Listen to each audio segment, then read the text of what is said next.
Ano ang mga requirements ng medical assistance sa Bayan ng Lubao? Before we start, please subscribe and click the notification bell para lagi kang update sa mga videos ko.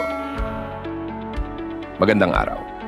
Base sa aking karanasan sa paghingi ng tulong medical at financial assistant sa iba't ibang ahensya ng gobyerno, nandyan yung MSWD, PCSO, Office of the Congressman, Office of the Mayor at ang Capitol. Isa sa pinaghihingan ko ng tulong, ang aking bayan, ang munisipyo ng Lubao. Actually, isa po pala akong cancer patient. Yung case ko ay nasopharyngeal cancer. 2 taon post-treatment na po ko sa awa ni Lord, patuloy niya po akong pinapagaling. At salamat sa mga taong binigyan tayo ng knowledge para malaman natin itong mga benefits na makakatulong sa akin, lalo na sa gastusin ko sa medikal. At may mga follow-up check-up na minsan ay masakit sa bulsa. Kaya kailangang hingan ng tulong sa gobyerno at sa tulong na rin ng Diyos na source ng wisdom at blessing.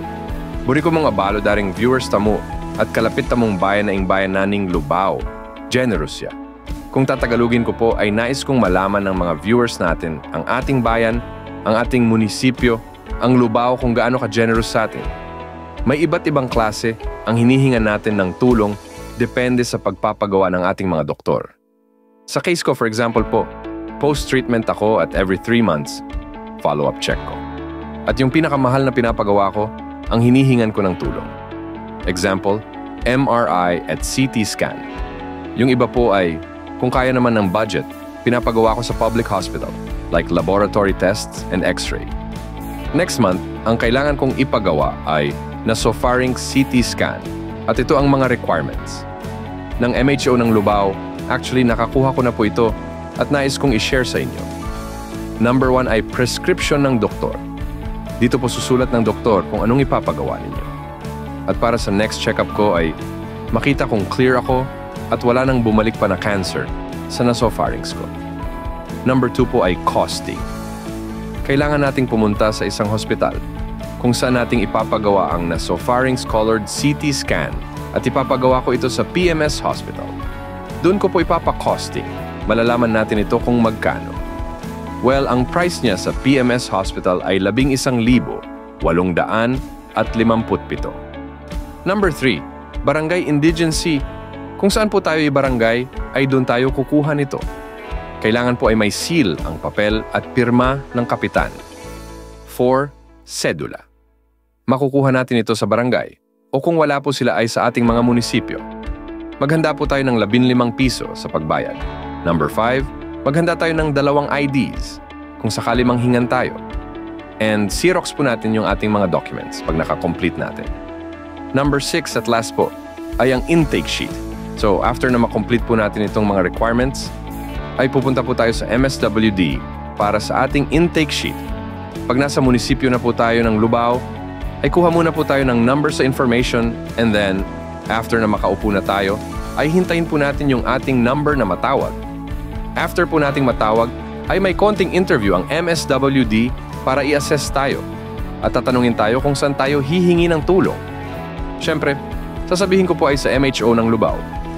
Then, pag natapos na nila encode ang intake sheet, ay pipirma ko sa likod ng papel. Katunayan na ako ang kukuha ng benefits.